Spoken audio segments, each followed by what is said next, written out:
Welcome back to Science Fantastic with Professor Michio Kaku. Every week on Science Fantastic, we profile some of the most amazing scientific developments which are changing the way we view the universe. And with us today is someone who should know about the universe. Andrew Rader is a mission manager for SpaceX. And SpaceX, in turn, many people believe has revitalized the manned space program. So we'll be talking about one day maybe even going to the planets and the stars. The book is called Beyond the Known: How Exploration Created the Modern World and Will Take Us to the Stars, by Andrew Rader. What happens one day when we terraform Mars? One day when we explore the solar system, and perhaps one day build a starship? Well, these are some of the questions we'll also ask Andrew Rader, mission manager of SpaceX, author of a new book, Beyond the Known: How Exploration Created the Modern World and Will Take Us to the Stars. So, Andrew, when you were a kid, a child, what steered you in the direction of science? Yeah, I've always been interested in science. I think it might have been Star Trek that got me started. I watched Star Trek when I was really young, and I wanted to go out and explore space and travel to other stars and meet the aliens. And, you know, that was something that got me excited really early about space and science. I didn't actually connect that to real space and what we could do with NASA these days. And that happened later. I think it was when I was in college I got interested in what we could do in space today, going to Mars, going to the moon, going out into space, because it occurred to me that is a necessary first step in order to get to other stars. I mean, I used to think we could just sit around and wait for warp drive, right, and wait to invent warp drive and then travel to other stars. But that's not how technology works. And I've kind of realized, and basically what the book is about, Beyond the Known, is about how exploration puts us on the leading edge of progress, and that creates the incentives that drive our technologies to figure out how to do more advanced things. So if we want to go to other stars, we have to start by doing what we can with what we have and go out into our own solar system first, which creates the incentives to develop the technologies to travel further. Well, NASA, of course, took us to the moon, and space probes have taken us to Mars and Venus and the outer planets. But some people think that, well, maybe NASA has lost its edge. It's basically a mission to nowhere. It doesn't go anywhere anymore. But many people think that all that has changed. Private enterprise, billionaires, new ideas, new money is coming in, and people are saying that perhaps we're entering a second golden era of space exploration. Well, first of all, in your book, Beyond the Known, you talk about four eras of exploration going back thousands of years, which helped to not only open the world, but actually create the modern world. So could you elaborate really quickly? What are these four stages?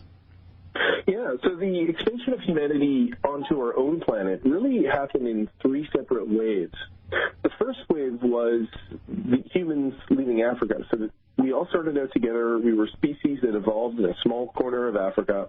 And around 100,000 years ago, many of our ancestors, left Africa never to return.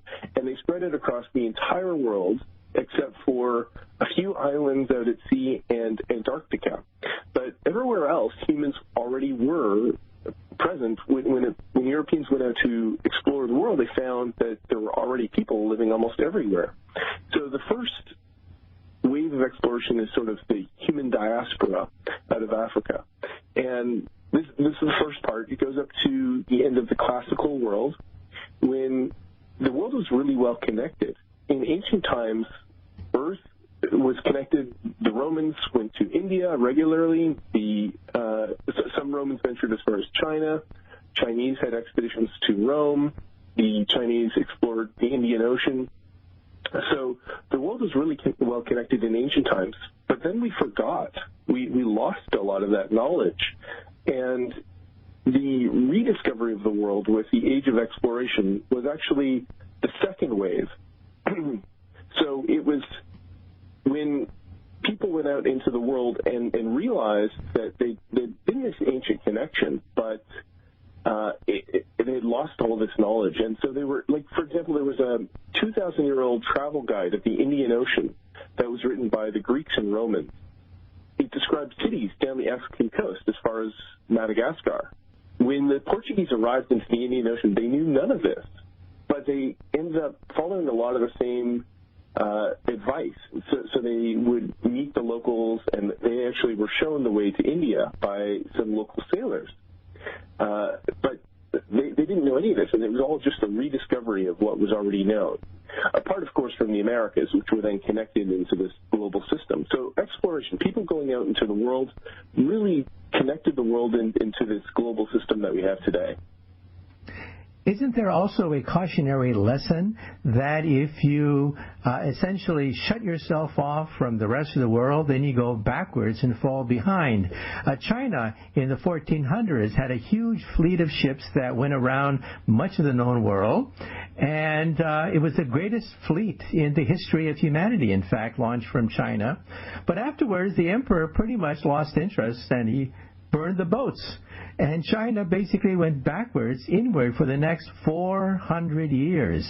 So there's a price you pay, I guess, right, when you don't explore, because the rest of the world doesn't wait for you, and they overtake you.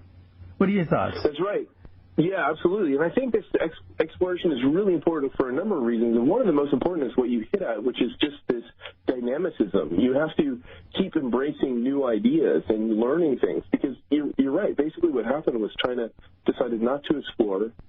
They burned their ships, and they stagnated in history, whereas the most successful people in history have always been outward-looking and willing to embrace new ideas.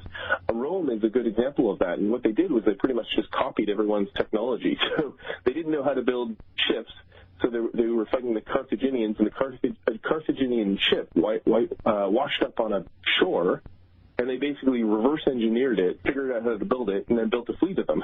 And they copied everyone's ideas. I mean, their gods were copied from the Greeks. That's why we have Jupiter as a planet, Saturn as a planet. These are all the Roman gods, but they were just copied from the Greeks. They copied all kinds of ideas from everyone they met, and that's why they were so successful. Just they were open-minded, basically. The Vikings were willing to adopt new ideas, and so the most successful societies in history have always been open-minded. And for you Trekkies out there, there's the Borg, a species of aliens that basically absorb other people's technology and suck them dry. And so I guess the Romans of old were sort of like that. They basically swiped everyone's technology and became this gigantic monolith, right? Yeah, totally.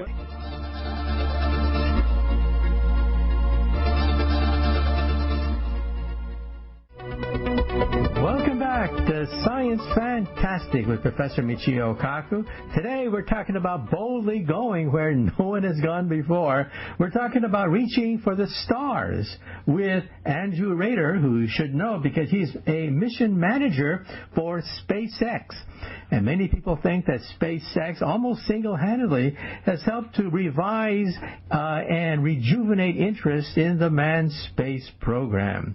We're talking about new rockets like the Falcon Heavy, new rockets like the BFR that have basically fired up people's imagination. NASA is no longer the agency to nowhere because it's trying to play catch-up to the private enterprise energy of SpaceX. And with us today is the mission manager of SpaceX, Andrew Rader. The book is called Beyond the Known, How Exploration Created the Modern World and Will Take Us to the Stars. When we last left off, we were talking about the stages of space exploration. So could you then summarize it and tell us about where we are today with the eras of space exploration? So I was talking about the parts of the book throughout history, the rediscovery of the world and how we became modern. So how exploration has been the major technological driver that has created the incentives that have progressed our technology. We wouldn't, for example, have transoceanic air travel or transcontinental railroads without this incentive to move and to transport people and goods and ideas. So this is what has always been sort of the motivation is you do something first. Technology follows purpose. So you set a purpose, and then you figure out how to do it, and it fills in how you get there. And it has all these kind of technological benefits as well. So, for example, when we decided to go to the moon in 1961, the United States had sent people to space one person to space for 15 minutes, basically, in on a suborbital flight. We had no idea how to keep people alive for long periods of time in space. We had no idea if we could get to the moon, perform the navigation necessary to get to the moon. We had no idea if we could just even keep people alive, if we could have them go outside a spaceship to actually get outside and walk around on the moon or anything like that. So by setting that goal of reaching the moon, landing a man on the moon by the end of the decade, that created the motivation to develop all these new technologies that basically created the space industry, the human spaceflight industry. Now, people say that you need a vision to lead us forward. The first vision was, well, beat the Russians. Well, we did. We beat the Russians, and after that, we took our football and went home, said Isaac Asimov, and we lost interest because we fulfilled our mission. Since then, there's been no vision, but now we have other visions coming in. Elon Musk talks about being a multi-planet species. And Jeff Bezos, Blue Origins, and Amazon talks about creating the Earth as a park, as a celestial park without pollution being put into outer space. So you think, therefore, that what has made the difference is that we have now billionaires coming in with a vision, a new vision of space exploration other than beat the Russians. What are your thoughts? Yeah, definitely. You're right. You're absolutely right. You need some kind of motivational force to sort of challenge us. I think exploration is this ultimate challenge. It's kind of like going to the gym, but for a civilization.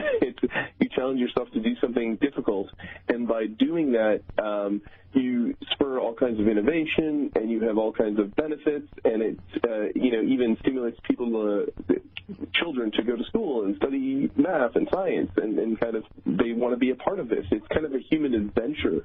I almost see it as like a parallel to kind of a military enterprise, except it benefits everyone instead of causing harm. So it's kind of this shared joint enterprise that has the power to bring us together. And I think you're absolutely right that you need this kind of motivational force in order to do it successfully. It's important to kind of select a destination and select what you want to do, and then try to figure out how to do it. Here's a question for you. Some people say that the space program is too expensive, and what do we get for it? A few astronauts waving at us from outer space. Other people say that, well, modern technology, society, the internet, GPS, all of that comes from outer space. That commerce, business is done in outer space. So could you elaborate about, well, what has space done for me lately? Well, you probably use space on a daily basis, especially if you check your phone, use GPS, as you mentioned, but all kinds of communications and transactions, television. Many people watch television that comes from space. So the satellite industry is really quite huge. In terms of space exploration, as a civilization, we spend less on space exploration than we do on chewing gum or laundry detergent or pet food or all these insignificant expenses. Space seems expensive on a per rocket or per mission basis. We're trying to dramatically reduce that cost, and I think that's an important endeavor. But even so, combined across all of humanity, the amount that we spend on space is quite an insignificant expenditure compared to many other expenditures that we have. And this kind of argument that we should, fix all the problems on Earth before we go out to explore, from a historical perspective, is a little bit silly, because humans are better off now than they have ever been in the history of our species. And exploration has been one of the primary motivational forces throughout history that has driven our technology and driven our progress and created our modern world. And so if we'd ever had that kind of mentality in the past, we wouldn't be where we are today. But just in terms of technological spin-offs, space is an important area. All cordless tools and wireless communications and fireproof vests and all these technologies. I mean, the digital computer was really invented to navigate Apollo to the moon. So all these technologies come about because of it. And exploration is a huge technological driver because it's placing ourselves at the leading edge of technology. And by definition, you're going to learn something there. Well, I still remember years ago when President Lyndon Baines Johnson was criticized for sending the Tyros weather satellite into outer space for the very first time. People said that if you want to know what the weather was like, simply lick your finger and find out which way the wind blows. You don't need a Tyros weather satellite. So he was going to come on TV and justify that program. But that very same time, the Tyros weather satellite photographed the first hurricane from outer space headed toward Texas. And as a consequence, people were given the alert. For the first time in history, we could actually track in real time and calculate the trajectory of a hurricane. And LBJ came on TV that night, and he said, today, the space program has paid for itself. Actually, that's not quite true. The space program more than paid for itself because it saved the lives of thousands of people, saved perhaps hundreds of millions of dollars in property damage by predicting the weather. Now, today, of course, we take it for granted. But isn't it true that outer space saves lives and opens up entirely new industries which employ people? What are your thoughts? No, certainly. Earth monitoring is huge, and monitoring fires. You see all those great NASA images of you can track the fires in California, for example. Just monitoring Earth's temperatures, the oceans, climate change. All this. There's NASA missions that measure even just the level of the ocean, so we can see if the sea levels are rising as a result of melting ice and warming oceans. Absolutely huge impacts to our understanding of how the systems of our planet work. So in other words, the space program actually touches every aspect of our lives. The economy, saves jobs, and we take it for granted. But it's there. It's there, saving lives and changing history itself.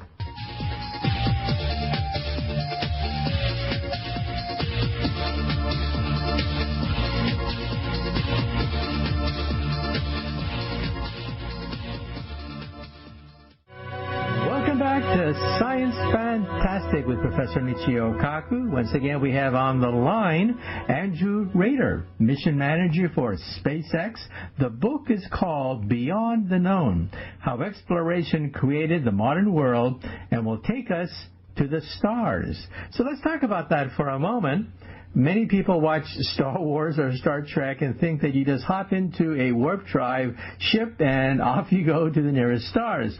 But let's say that you're on a Saturn V rocket, one of our most powerful rockets, and you launch yourself on a mission to the nearest star. How long would it take, approximately? How long would it take approximately for a conventional chemical rocket to reach the nearest star? Well, so the velocity that you're going to be traveling depends on the mass of the thing you're launching. So you're going to be launching a pretty large spacecraft because it's going to contain you and everything you need to get there. So the short answer is we don't even have the technology. But if, for example, Voyager, which is a probe that we launched in the 70s and is now traveling to the outer reaches of our solar system, it probably will eventually reach another star. If it was traveling in the right direction, which it's not, it would reach Proxima Centauri in around 75,000 years. So, in other words, don't hold your breath. Chemical rockets simply cannot take us to the stars. Well, the fastest object ever launched by humans is now the solar probe, the Parker Solar Probe. And it travels at 430,000 miles per hour. This is hundreds of times faster than a bullet. And that's only 0.64% of the speed of light. And that would reach another star in 6,500 years. But the only reason why it's traveling so fast is because it's arcing in towards the sun in this orbit. And it's kind of like the Klingon bird of prey doing the gravity slingshot around the sun to travel back in time. That's kind of what it's doing, and that's why it's building up speed. So that is even beyond our capability to launch something that fast. But, yeah, it's pretty daunting to travel to another star. Okay, well, as early as the 1950s, there was an idea of creating small nuclear weapons, mini nukes, and shooting them outside the exhaust of a starship called Orion, and you could reach a fraction of the speed of light by basically pushing yourself on the shock wave of successive mini nuclear, atomic, and hydrogen bombs. Well, unfortunately, that idea never went anywhere, but on paper, the numbers seem to work. That is, by shooting mini nuclear bombs out the exhaust one by one, you could successfully reach a fraction of the speed of light. What are your thoughts? Yeah, I think that's the only practical technology that we know of that we could build today that could potentially get us to another star. It sounds a bit wacky and self-evidently hazardous as well. But you're right, because the difference there is you're liberating energy from nuclear reactions, which are 1,000 times more powerful than chemical reactions. So basically, rockets perform a chemical reaction that converts, two chemicals to other exhaust products in fire. Basically, it burns and creates. It shoots hot gases out of a nozzle. So you're basically using Newton's third law to create an opposite reaction. So you're sending these hot gases out of a nozzle as fast as you possibly can. With a rocket, the idea is to send as much as you can, as much mass flow as you can. But the more important component for efficiency is how fast can you send it. So you want to send these exhaust products as fast as you can out of a rocket nozzle. And that is the measure of efficiency. So the amount of material you send basically is the amount of thrust. Welcome back to Science Fantastic with Professor Michio Kaku. Once again, we have with us today Andrew Rader, mission manager of SpaceX, author of a new book. It's called Beyond the Known, How Exploration Created the Modern World and Will Take Us to the Stars. Well, as we mentioned before the break, as early as the 1950s, a weapons scientist by the name of Ted Taylor actually did the math and showed that if you could create mini hydrogen bombs, which are called third-generation hydrogen warheads, shoot them out the exhaust of a ship, you could ride on the shock wave created successfully by these mini nuclear weapons. Now, actually, I knew him, and I asked him once, I said, Ted, you pioneered many of America's nuclear weapons, like the Davy Crockett. Also, you created the largest fission bomb in history. So you then switched to designing a starship using your technology with fission and fusion hydrogen warheads. And then you stopped. Yes, there were political forces that worked against you, but you're a scientist. Why did you stop designing a starship based on hydrogen warheads? And he said something very clear. He said that one day we will build these mini nuclear weapons so small they could be stolen by a terrorist that could then incinerate an entire city. How do you stop a terrorist who can use a small suitcase, a briefcase, to blow up an entire city? And that vision of mini nukes was so great that he decided that no, it was too risky, he said, too risky building the Orion spacecraft. But I understand that there were political forces as well, test ban treaties and other forces that also stopped the Orion. What are your thoughts about the history of that project? You're absolutely right. It's kind of one of these projects that's really interesting and enticing because it is sort of a really valuable technology, but I totally understand the flip side of that coin, that it is obviously very potentially dangerous. So it possibly is too dangerous to pursue. Let's hope that there are other technologies that come along that will also give us that massive benefit over chemical propulsion or going down the scale even further, it might be antimatter rockets. Of course, antimatter right now is way too expensive to produce in any kind of reasonable quantity, and then you have the problem of containment, so which Star Trek conveniently solves. So, yeah, absolutely. It's kind of unfortunate, but at the same time makes a lot of sense that we didn't pursue that technology. Okay, well, Carl Sagan, the noted astronomer, he had his bet placed on something called the Ramjet fusion engine. It looks like an ice cream cone. It has a gigantic scoop in the front.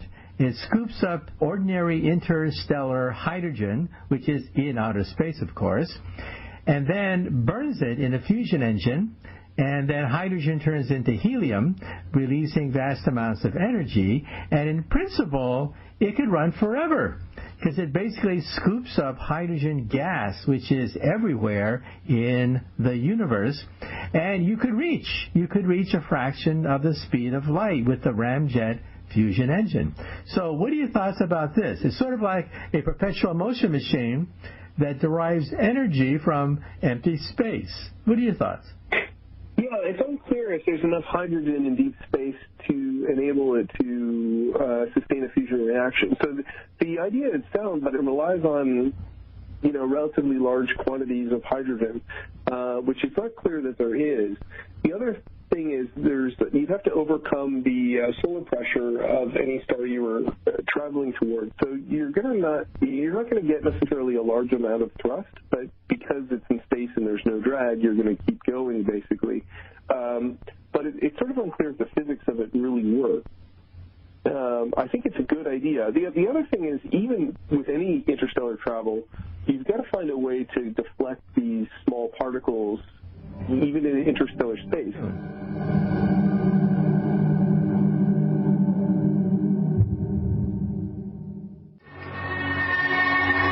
Welcome back to Science Fantastic with Professor Michio Kaku. Once again, our special guest today is Andrew Rader, Mission Manager of SpaceX. The book is called Beyond the Known, How Exploration Created the Modern World and Will Take Us to the Stars. Well, Andrew mentioned antimatter rockets, and antimatter is quite exotic. In fact, when I was in high school years and years ago, I actually played with antimatter. It turns out that sodium-22 is the chemical that naturally releases positive electrons, that is anti-electrons, and I built a cloud chamber in a magnetic field and was able to prove that I had antimatter in my garage with a science fair project. Well, in reality, of course, antimatter is extremely rare. So rare, it would probably bankrupt the United States if we tried to build an antimatter rocket. But first of all, take us through the mechanics of what an antimatter rocket would look like, and how would you contain the antimatter? Yeah, I don't think anyone really knows how we would contain the antimatter, and I think that's the primary problem.